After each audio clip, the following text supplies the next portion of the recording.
नमस्कार दोस्तों and my dear friends. मैं हूं तिरुपति सर।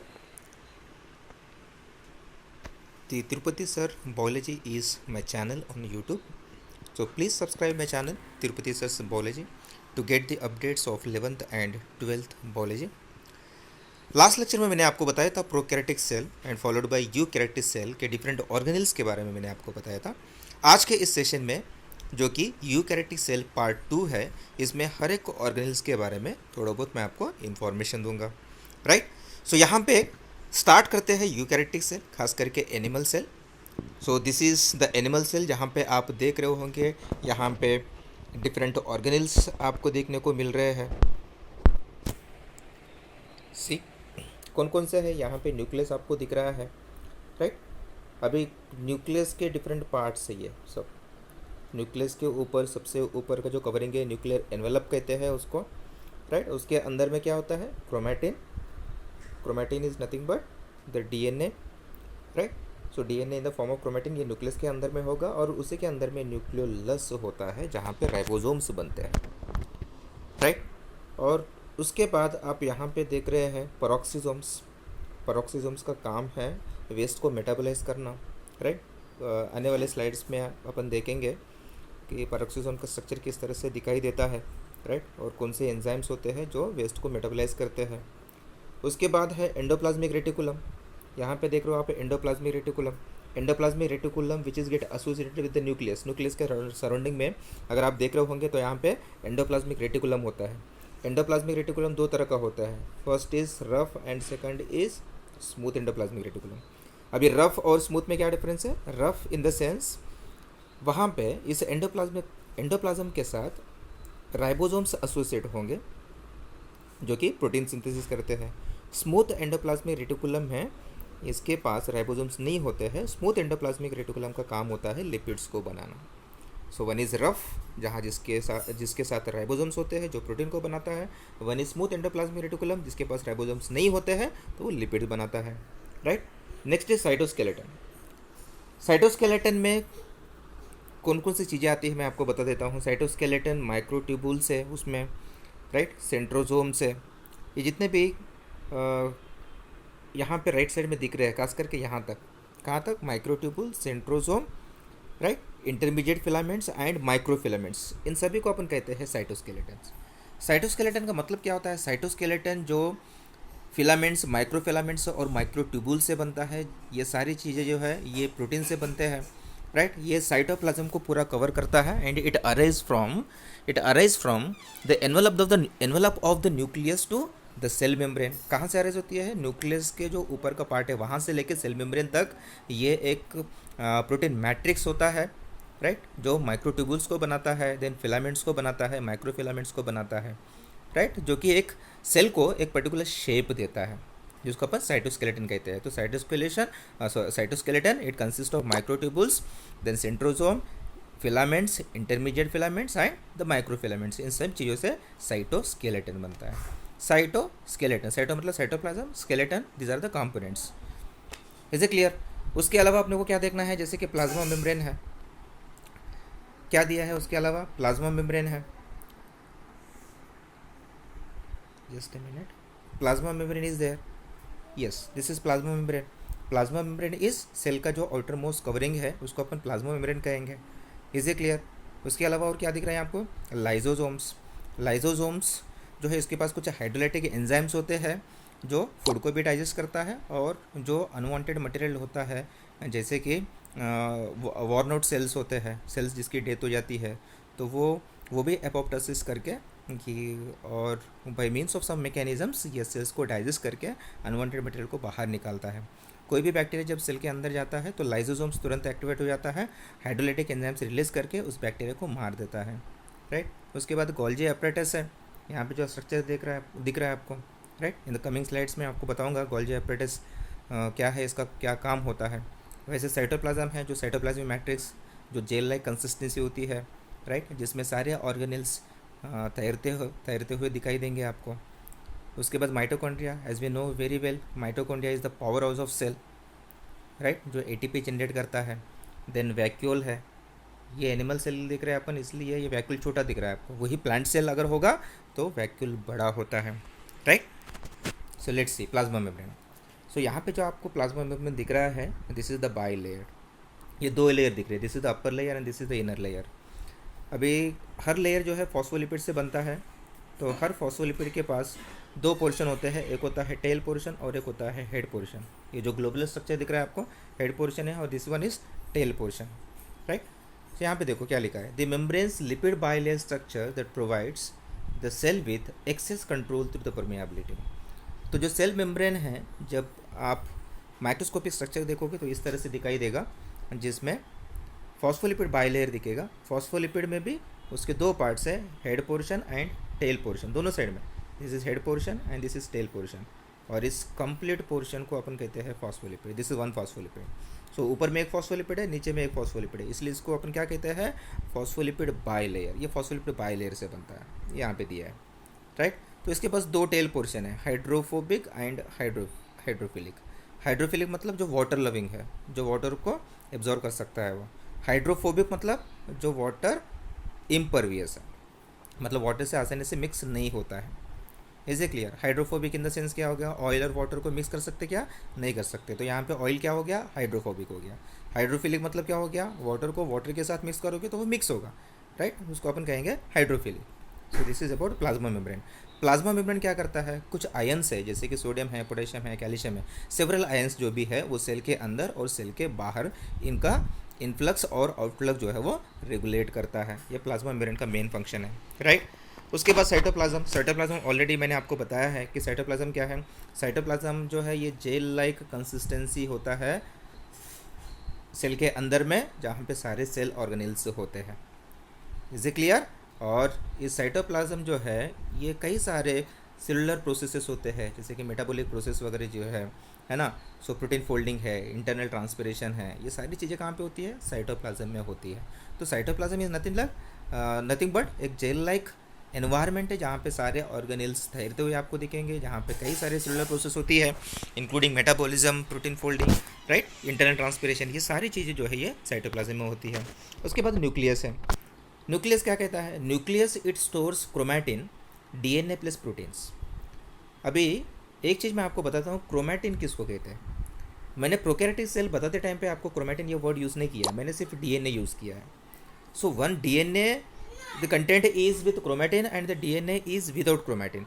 क्रोमैटिन ये वर्ड मैं तब करूँगा when the DNA is associated with histone protein. Histone एक प्रोटीन है जो डीएनए को कॉइल और सुपर कॉइल करता है, राइट, और उसको क्रोमोजोम्स में क्रोमोजोमल स्ट्रक्चर देता है। So as we know that the DNA, एक सेल के अंदर DNA around 2.1 metre long DNA thread होता है। सो उस डीएनए इस 2.1 मीटर डीएनए थ्रेड को इतने टीनी न्यूक्लियस के अंदर अगर उसको पैक करना है तो उसको हिस्टोन प्रोटीन चाहिए होते हैं, जो हिस्टोन इस डीएनए मॉलिक्यूल को कॉइल और सुपर कॉइल करके उसके अंदर में वो क्रोमैटिन फॉर्म में एक chromatin nothing but condensed DNA, क्या कहेंगे अपन क्रोमैटिन को, कंडेंस्ड डीएनए कहेंगे। तो उसको कॉइल और सुपर कॉइल करता है, राइट, उसको गुंडाड़ता है और गुंडाड़ के उस न्यूक्लियस के अंदर में उसको प्रॉपरली अरेंज करता है, इसको अपन कहते हैं क्रोमैटिन, राइट। सो क्रोमैटिन कहाँ पे दिख रहा है आपको, देखो यहाँ पे आप क्रोमैटिन जो है दिस, ये सब स्ट्रक्चर दिख रहा है आपको। Is a clear. इसको अपन क्या कहेंगे, कंडेंस्ड क्रोमैटिन, जो न्यूक्लियोप्लाज्म में होता है। So chromatin it describes the material that makes up chromosomes. ये प्रोकैरियोटिक में ये क्रोमैटिन वर्ड मैं यूज़ नहीं करूँगा, वहाँ पे बोलूँगा सिर्फ सिंगल सर्कुलर क्रोमोसोम होता है वहाँ पे। Is it clear, coiled form में। यहाँ पे क्रोमैटिन जो है, क्रोमैटिन वर्ड यूज़ कर रहा हूँ, क्रोमोसोम्स को मैं डीएनए को as we can say DNA को मैं यहाँ पे क्रोमैटिन बोल रहा हूँ, मतलब जो कॉइल्ड डीएनए है उसको क्रोमैटिन बोल रहा हूँ, और यही क्रोमैटिन क्या बनाता है, क्रोमोसोम बनाता है। इज इट क्लियर, जो कि न्यूक्लियस के अंदर और ये डीएनए से बना होता है, और यही जो जेनेटिक मटेरियल है ये हेरिडिटी के लिए, मतलब जेनेटिक कैरेक्टर को ट्रांसमिट करने के लिए रिस्पॉन्सिबल होता है। एक जनरेशन से जो दूसरी जनरेशन में ट्रांसफ़र होता है उसके लिए ये जेनेटिक मटेरियल रिस्पॉन्सिबल होता है, राइट। उसके बाद राइबोसोम्स। राइबोसोम्स क्या दिया है यहाँ पे, ribosomes are large complex of proteins. Ribosomes क्या है, राइबोसोम्स जो है ये लार्ज कॉम्प्लेक्स है प्रोटीन के, as we can see here. Ribosomes are the large complex of proteins, right? And these are the cellular organelles which are responsible for protein synthesis. Ribosomes का main काम है, जैसे आपको पता है कि ये प्रोटीन सिंथेसिस करते हैं। Is it clear? And they receive their orders for protein synthesis from the nucleus where the DNA is transcribed into messenger RNA. आपको पता है राइबोसोम्स का काम क्या है? राइबोसोम्स का काम है प्रोटीन सिंथेसाइज करना। और राइबोसोम्स को प्रोटीन सिंथेसिस कैसे करता है? सो राइबोसोम्स को जैसे ही ऑर्डर मिलता है न्यूक्लियस के थ्रू, तो सबसे पहले डीएनए एमआरएनए में कन्वर्ट होगा, डीएनए एमआरएनए में कन्वर्ट होगा बाय मीन्स ऑफ ट्रांसक्रिप्शन, और एमआरएनए जो है ये प्रोटीन सिंथेसिस करता है बाय मीन्स ऑफ ट्रांसलेशन। तो ये दो प्रोसेस होते हैं प्रोटीन सिंथेसिस में। डीएनए टू एमआरएनए, इसको अपन क्या कहते हैं? ट्रांसक्रिप्शन। एमआरएनए टू प्रोटीन क्या कहते हैं? Translation. Is it clear? So ribosome जो है ये प्रोटीन को सिंथेसाइज करता है, मतलब ट्रांसलेशन का काम कहाँ पे होता है? ये राइबोसोम में होता है। तो आप यहाँ पे स्ट्रक्चर देख रहे हो, यहाँ पे राइबोसोम जो है ये दो पार्ट से बन रहा है, ऊपर लार्ज पार्ट एंड नीचे का जो दिया है स्मॉलर यूनिट। सो जो लार्जर यूनिट है, अब यहाँ पे देख रहे होंगे larger unit and smaller unit. So ribosomes are made up of one large unit and one small unit. So prokaryotes जो सेल्स होते हैं उसमें वो 70S टाइप से बनता है प्रोकैरियोट्स में। कहाँ पे? प्रोकैरियोट्स में वो 70S टाइप होता है, जबकि यूकैरियोट्स में ये कितना होता है? 80S टाइप होता है। कौन सा टाइप होता है ये होता है 80S टाइप। ये 80S टाइप का राइबोसोम होता है यूकैरियोट्स में, मतलब प्लांट और एनिमल सेल में जो राइबोसोम प्रेजेंट होता है वो 80S सब यूनिट से बना होता है। Is it clear? Yes. The next one is mitochondria. Mitochondria क्या है? जैसे मैंने ऑलरेडी आपको बताया है, ये स्ट्रक्चर इस तरह से आपको दिखेगा, जिसमें आउटर मेम्ब्रेन और इनर मेम्ब्रेन है। यहाँ पे आपको दिख रहा है आउटर मेम्ब्रेन और inner membrane, right? Outer membrane और इनर मेम्ब्रेन दिख रहा है, और आउटर मेम्ब्रेन और इनर मेम्ब्रेन के बीच में कुछ स्पेस भी दिया है। सो यहाँ पे क्या बोला है कि mitochondria it provides the energy to the eukaryotic cell by converting sugars into ATP. They have two surrounding membranes each with a phospholipid bilayer, the inner of which is folded into invaginations called cristae, जहाँ पे aerobic respiration होता है। तो जैसे मैंने आपको बताया कि इसके ऊपर अगर आप देखोगे तो आउटर मेम्ब्रेन है, उसी के नीचे एक इनर मेम्ब्रेन है, राइट? सो आउटर मेम्ब्रेन और इनर मेम्ब्रेन के बीच में कुछ स्पेस है जो इंटर स्पेस कहते हैं, और उसके बाद इनर मेम्ब्रेन जो है उसके कई सारे इनफोल्डिंग्स है, मतलब इनर मेम्ब्रेन जो है अंदर की ओर कई सारे इनफोल्डिंग्स ले रहा है इस तरह से, राइट? उसको अपन क्या कहते हैं? उसको अपन क्रिस्टी कहते हैं। क्या कहते हैं उसको अपन कहते हैं क्रिस्टी। और इस क्रिस्टी पे ही ऑक्सीजोम्स होते हैं, मतलब F1 पार्टिकल्स होते हैं, जहाँ पे एग्जैक्ट एरोबिक रेस्पिरेशन होता है, right? The outer mitochondrial membrane is freely permeable and allows almost anything to enter into intermembrane space, while the inner mitochondrial membrane is semi-permeable. It allows only some required things into mitochondrial matrix. Outer membrane, inner membrane जो है ये कुछ चीज़ों को ही permit करता है। Outer membrane वैसे तो सारी चीज़ें वो अंदर ले लेता है, लेकिन अंदर का जो मेम्ब्रेन है it will not allow the everything, it will allows only some required things. जो ज़रूरत है बस उसी को वो अंदर लेता है। Is it clear? So this is about mitochondria बाहर का मेम्ब्रेन है, अंदर का मेम्ब्रेन है। बाहर और अंदर के मेम्ब्रेन में कुछ स्पेस है जिसको इंटरस्पेस कहते हैं, राइट? अंदर में यहाँ पे भी आप दिख रहे हैं, यहाँ पे साइटोप्लाज्मिक कंटेंट है ना, जिसको माइटोकॉन्ड्रियल मैट्रिक्स भी कहते हैं। Is it clear? तो यहाँ पे भी आपको दिखेंगे राइबोसोम्स दिखेंगे, यहाँ पे मैट्रिक्स ग्रैन्यूल दिखेंगे, यहाँ पे भी माइटोकॉन्ड्रिया में भी अपना खुद का एक डीएनए होता है, राइट? सो इसका मेन फंक्शन है एटीपी सिंथेसिस करना with the help of enzyme ATP synthetase. ATP synthetase ये एंजाइम है जो एटीपी को बनाता है, और ये इनर माइटोकॉन्ड्रियल मेम्ब्रेन जहाँ पे F1 पार्टिकल्स या ऑक्सीजोम्स होते हैं वहाँ पे ये एटीपी बनाता है। So this is about mitochondria. Then the next is endoplasmic reticulum. यहाँ पे एंडोप्लाज्मिक रेटिकुलम कहाँ पे दिख रहा है आपको? This is endoplasmic reticulum. अभी एंडोप्लाज्मिक रेटिकुलम जो है इसका मेन काम क्या है मैं आपको बताया। एंडोप्लाज्मिक रेटिकुलम में देखो यहाँ पे सब कुछ राउंड शेप में यहाँ पे दिख रहा है आपको, bulb type, small balls type. तो ये क्या है? ये राइबोसोम्स है, right? So endoplasmic reticulum with the help of the ribosomes they will prepare the protein. Is it clear? ये प्रोटीन बनाता है। और स्मूथ एंडोप्लाज्मिक रेटिकुलम क्या बनाता है? लिपिड बनाता है। सो राइबोसोम्स और प्रोटीन जो है ये सिक्रेटरी प्रोडक्ट्स रहेंगे इस एंडोप्लाज्मिक रेटिकुलम में। और ये सिक्रेटरी प्रोडक्ट्स कहाँ पे जाएंगे? अभी कहाँ जाएंगे? ये जाएंगे गोल्जी अपरेटस। ये क्या है? दिस इज गोल्जी बॉडीज या गोल्जी अपरेटस। सो एंडोप्लाज्मिक रेटिकुलम के पास ये चीज़ें बनती है, प्रोटीन और लिपिड्स रॉ फॉर्म में, और ये with the help of transport vesicle जो है ये इस गोल्जी बॉडीज़ के पास जाते हैं। गोल्जी बॉडीज़ क्या करता है? इस लिपिड्स और प्रोटीन्स को मॉडिफिकेशन करता है और कुछ एंटाइटी उसमें ऐड करके उसको मॉडिफाई करके उसको स्ट्रक्चरल अरेंजमेंट करता है, स्ट्रक्चरल रीअरेंजमेंट करता है। कौन सा स्ट्रक्चर? प्रोटीन्स और लिपिड्स का रीअरेंजमेंट करता है। देन उसको ट्रांसपोर्ट करता है to the different parts of the cell जहाँ पे उसकी ज़रूरत होगी। राइट, ट्रांसपोर्ट कौन करेगा? गोल्जी बॉडीज या गोल्जी अपरेटस। ये this is about the Golgi apparatus जो मैं आपकी बात अभी बता रहा था आपको। सो ये है गोल्जी बॉडीज। तो यहाँ पे देखो आपको दिख रहा होगा ये ट्रांसपोर्ट वेसिकल है। यहाँ पे देखो आप ट्रांसपोर्ट वेसिकल दिख रहा है। तो ट्रांसपोर्ट वेसिकल क्या करेगा? प्रोटीन और लिपिड लेके आएगा। राइट, सो ये गोल्जी बॉडीज़ के पास दो फेसेस होते हैं, एक होता है सिस फेस और एक होता है ट्रांस फेस। यहाँ पे ट्रांस फेस होगा। तो सिस फेस के थ्रू ये ट्रांसपोर्ट वेसिकल्स लिपिड्स और प्रोटीन्स को लेके आएगा। देन अंदर में आने के बाद गोल्जी अपरेटस में देखो यहाँ पे सिस्टर्नी है, स्टैक जो होता है, जैसे पत्तियों का जो स्टैक होता है एक के ऊपर एक, वैसे इसके पास भी एक ट्यूब लाइक स्ट्रक्चर होता है जिसको अपन सिस्टर्नी कहते हैं। राइट, सो जब ये स्टैक जो है when this tube like structures when they are arrange in stack, उसको अपन क्या कहते हैं? सिस्टर्नी कहते हैं। सो मैं ये बता रहा था ट्रांसपोर्ट वेसिकल से प्रोटीन और लिपिड ये सिस फेस के थ्रू अंदर आएगा। अभी गोल्जी बॉडीज़ क्या करेगा? इसका मॉडिफिकेशन करेगा। देन मॉडिफिकेशन करके स्ट्रक्चरल रीअरेंजमेंट करके देन उसको in the form of secretion, ये सिक्रेटरी वेसिकल के फॉर्म में ये बाहर निकालेगा थ्रू द प्लाज्मा मेम्ब्रेन और ये जाएगा सेल के डिफरेंट पार्ट्स में। सो this is about Golgi bodies. देखो यहाँ पे दिया है cargo proteins are modified and destined for secretion via exocytosis for use in the cell। so Golgi bodies का एग्जैक्टली यही काम है कि एंडोप्लाज्मिक रेटिकुलम से जो प्रोटीन्स और लिपिड्स मिलते हैं उसका मॉडिफिकेशन करके सेल के डिफरेंट पार्ट्स में भेजना। Right, the next one is the centrosome. Centrosome क्या है? Centrosome is a microtubule organising centre which found near the nuclei of animal cell. एक चीज़ मैं आपको बताना चाहूँगा, सेंट्रोजोम जो है सिर्फ एनिमल सेल में रहता है। Right, this is not found in the plant cell.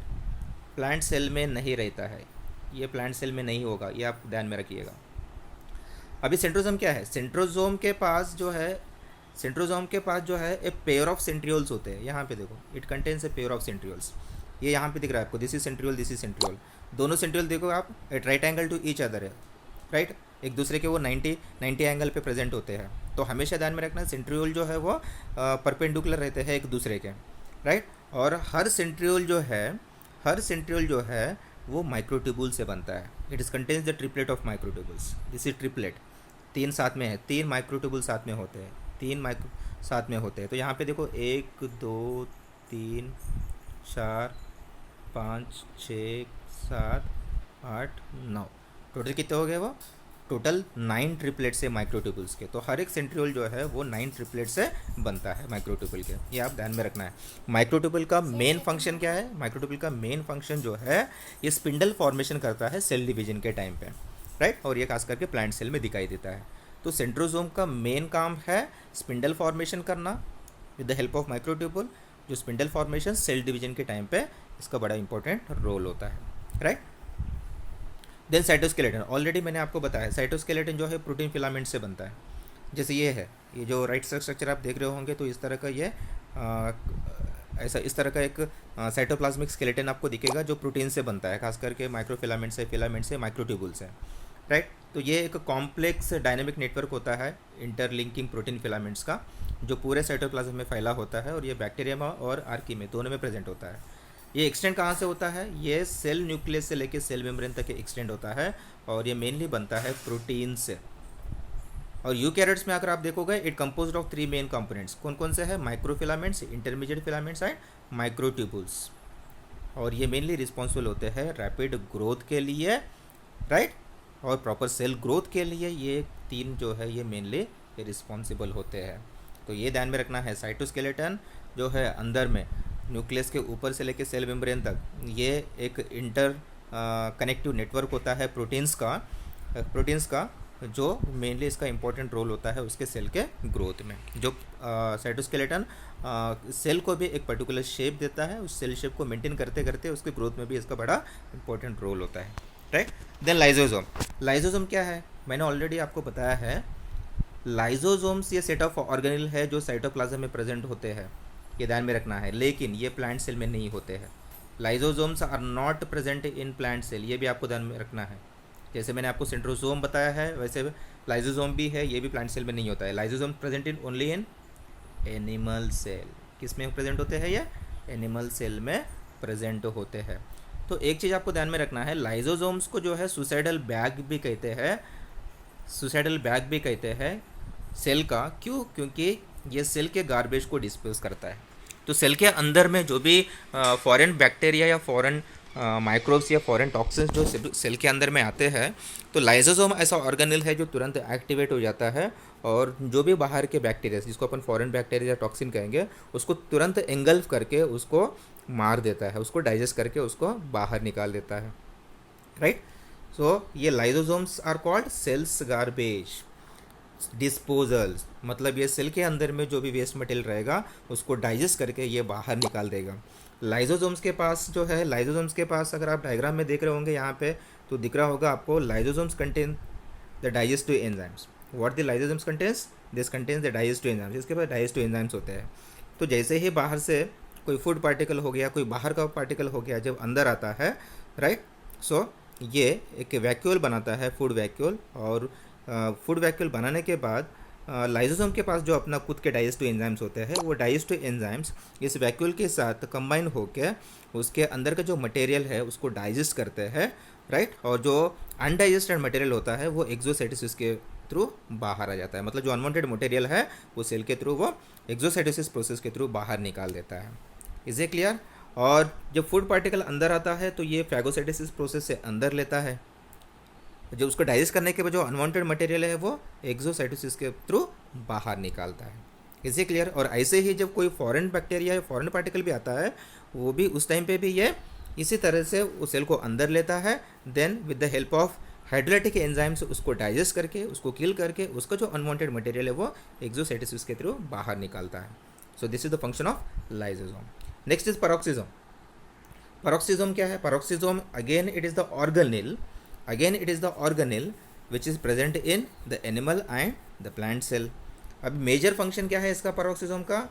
It will cause the breakdown of very long chain fatty acids through beta oxidation. In animal cell, the long fatty acids are converted to medium chain fatty acids, which are subsequently shuttled to mitochondria, where they're eventually broken down to carbon dioxide and water. इसका मतलब क्या है? पैरोक्सिसोम जो है ये organelle है जो cell के अंदर में होते हैं। इनका मेन काम होता है फैटी एसिड्स को मीडियम चेन फैटी एसिड्स में कन्वर्ट करना। Then in medium chain fatty acids को किसके पास भेजना? माइटोकॉन्ड्रिया के पास। माइटोकॉन्ड्रिया जो है वो अपने एरोबिक रेस्पिरेशन से ये ब्रेक डाउन करेगा और ये बनाएगा कार्बन डाइऑक्साइड और वाटर, और साथ साथ में ये एटीपी को रिलीज़ करता है, मतलब एनर्जी को रिलीज़ करता है in the form of ATP. ये मेन फंक्शन होता है पैरोक्सिसोम्स।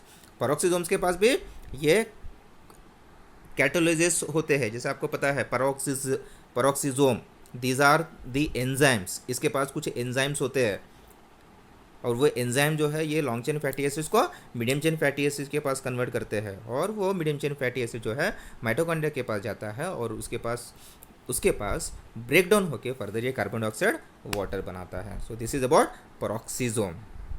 Is it clear? नेक्स्ट है प्लांट सेल स्ट्रक्चर। तो अभी तक जितना अपन ने देखा था ये सारे प्लांट सेल के ऑर्गेनेल्स हैं। सो यहाँ पे मैं आपको बताऊंगा शॉर्ट में प्लांट सेल स्ट्रक्चर जिसके पास कौन से एडिशनल ऑर्गेनेल है जो एनिमल सेल के पास नहीं है। तो कौन कौन से है? एक चीज़ आपको ध्यान में रखना है, amyloplast is only present in the plant cell. Vacuole present होता है एनिमल सेल में भी, लेकिन इतना बड़ा वैक्यूल नहीं होता है जितना प्लांट सेल में होता है। और एक चीज़ आपको ध्यान में रखना है, क्लोरोप्लास्ट। क्लोरोप्लास्ट जो है ये सिर्फ आपको प्लांट सेल में ही दिखाई देगा, ये एनिमल सेल में नहीं होता है। एक्सेप्शनल कुछ बैक्टीरिया होते हैं, साइनोबैक्टीरिया जिसको ब्लू ग्रीन अलगी भी कहते हैं, उसके पास जो है क्लोरोप्लास्ट होता है। लेकिन जब प्लांट सेल की बात करूंगा मैं या एनिमल सेल की बात करूंगा, सो क्लोरोप्लास्ट जो है ये स्पेसिफिकली किसके पास होता है? ये सिर्फ प्लांट सेल के पास होता है। Is a clear? उसके बाद सेल वॉल। और एक डिफरेंस एनिमल सेल और प्लांट सेल के बीच में क्या है? Cell wall. सेल वॉल क्या एनिमल सेल में रहता है क्या? नहीं रहता है, ये सिर्फ प्लांट सेल में दिखाई देगा। अमाइलोप्लास्ट आपने एनिमल सेल में दिखा क्या? नहीं देखा, आपको सिर्फ प्लांट सेल में दिखाई देगा। अमाइलोप्लास्ट में क्या है?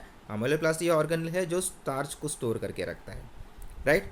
क्लोरोप्लास्ट आपने एनिमल सेल के पास देखा है क्या? नहीं देखा है, ये सिर्फ जो है प्लांट सेल के पास ही दिखाई देगा। वैक्यूल दोनों में होता है, लेकिन प्लांट सेल में वैक्यूल बड़ा होता है। सो इस तरह से ये है यूकैरियोटिक सेल, जिसमें अपन ने एनिमल सेल और फॉलोड बाय प्लांट सेल के बारे में देखा, right. So this is all about the eukaryotic cell, where we have discussed about the complete details of the eukaryotic cell, right? So hope so everyone have enjoyed this session. Thank you very much. Thank you very much.